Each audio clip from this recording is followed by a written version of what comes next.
दोस्तों, इस दफा चाइनीज एम्बेसी जो भारत के अंदर है और जो चाइनीज कॉन्सुलेट्स भारत के अंदर हैं, उन्होंने मोर देन 85,000 वीजाज जारी किए हैं इंडियन शहरियों को, जो कि एक बड़ी तादाद है। आप इससे अंदाजा लगा सकते हैं कि अब इंडिया को चाइना के अंदर वेलकम किया जा रहा है बड़े पैमाने पे। ना तो इंडिया की गोद में बैठने जा रहा है ना, अगर बैठ गया तो फिर तो चाइना भी चले जाएगा और पाकिस्तान भी चले जाएगा। आप क्या कह रहे हैं कि चाइना तो इंडिया की गोद में बैठने को प्रेफरेंस दे रहा है? मैं इस बारे में ये कहना चाहूँगा कि अगर इंडिया चाइना के साथ मिल जाता ना तो इंडिया काफी पावरफुल हो जाएगी। ठीक है। तो हाथी मेरा साथी वाला काम शी जिनपिंग ने बोलना शुरू कर दिया कि भैया अगर हमारा पेपर ड्रैगन और आपका एक्चुअल हाथी दोनों इकट्ठे हो जाएं तो भी कुछ काम हो सकता है। लेकिन हैरानी की बात यह हुई कि जब शी जिनपिंग ने बोल दिया कि हम काम करें म्यूचुअल ट्रस्ट के ऊपर। पाक चाइना दोस्ती के बारे में तो सुना होगा, लेकिन आज हम लोग डिस्कस करने जा रहे हैं भारत चाइना की दोस्ती, भारत चाइना का मेल मिलाप और भारत चाइना के दरमियान जो ट्रेड होने जा रही है, जो मंसूबे बनाए जा रहे हैं भाई ट्रेड के लिए, उनके बारे में डिस्कशन करेंगे। On the contrary there is an India China rapprochement, और शी जिनपिंग क्या कहते हैं? Dragon and elephant tango. अब शी जिनपिंग के ऊपर लग गई है 145% टैरिफ।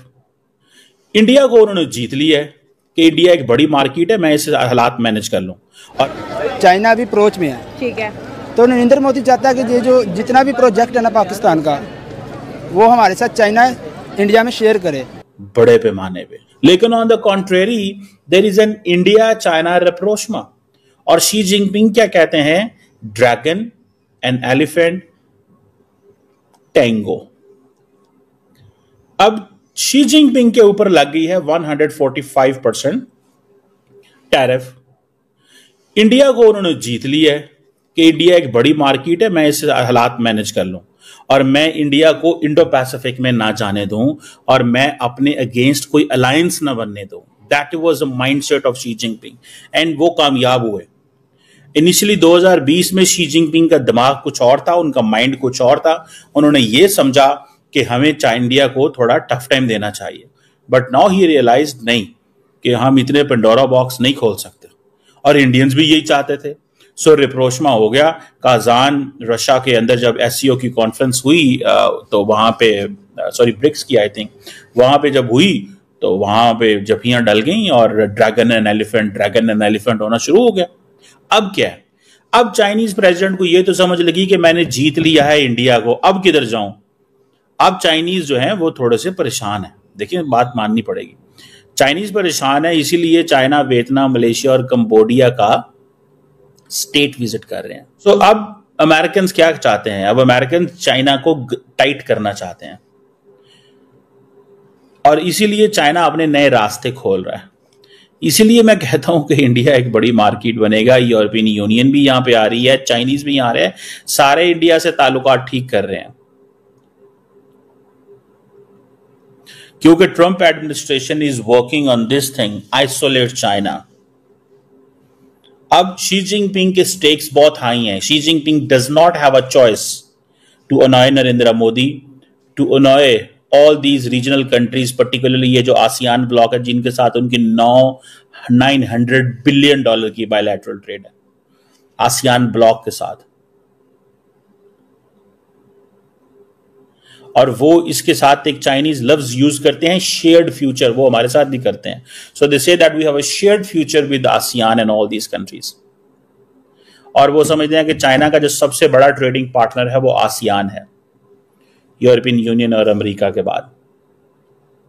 और ये जो अब जैसे इंडिया की नेबरहुड फर्स्ट पॉलिसी है, इस तरह Xi Jinping is going to start and have a neighbourhood diplomacy.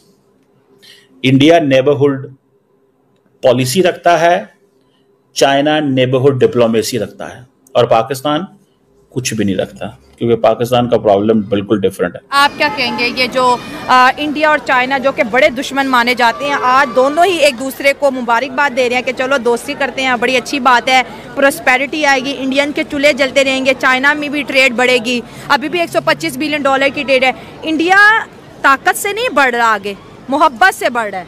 वो इस वजह से कि चाइना हमारे से 100 साल आ गया ठीक है, तरक्की में। सही है। वो अगर चाइना से दोस्ती करते हैं ना तो वो भी चाह रहे हैं कि हम भी 100 साल आगे जाएं, पर लेकिन चाइना आगे जाने नहीं देगा कभी भी। कंपटीशन होना चाहिए, कंपटीशन हो, हर्ज नहीं है। हाँ। हो, पर लेकिन चाइना कभी भी किसी को आगे नहीं जाने देता। ठीक है। हाँ। अभी भी इंडिया की करेंसी ज़्यादा है। ठीक है। ठीक है, पाकिस्तान की भी कम है और चाइना की उससे ज़्यादा है। हाँ, चाइना की उससे ज़्यादा। ठीक है। अब ये चाहते हैं कि जी चाइना जो है इंडिया जाए, कभी नहीं हो सकता।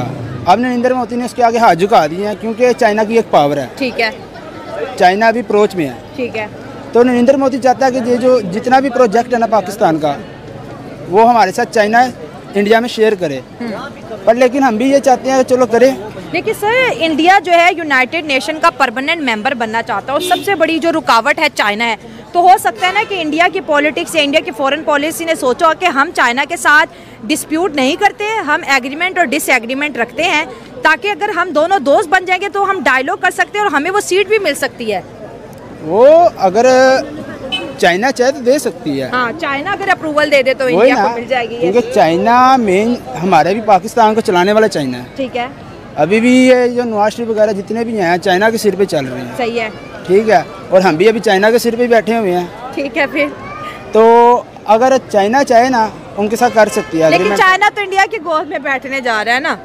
अगर बैठ गया तो फिर तो चाइना भी चले जाएगा और पाकिस्तान भी चले जाएगा। आप क्या कह रहे हैं कि चाइना तो इंडिया की गोद में बैठने को प्रेफरेंस दे रहा है? मैं इस बारे में ये कहना चाहूँगा कि अगर इंडिया चाइना के साथ मिल जाता ना तो इंडिया काफ़ी पावरफुल हो जाएगी, जिससे पाकिस्तान को और मुश्किल पेश आएंगी और उनकी चाइना के साथ आपस में ताल्लुकात कम होंगे, क्योंकि पाकिस्तान और इंडिया की भी लगती है, आप जानती होंगी। ठीक है। हाँ। तो इसलिए ये ना ही हो तो बेहतर है। हाँ, पाकिस्तानी कह रहे दोस्ती ना ही हो तो बेहतर है, चाइना हमारी साइड पे रहे, हम इंडिया के साथ कश्मीर के मसले पे लड़ते रहेंगे।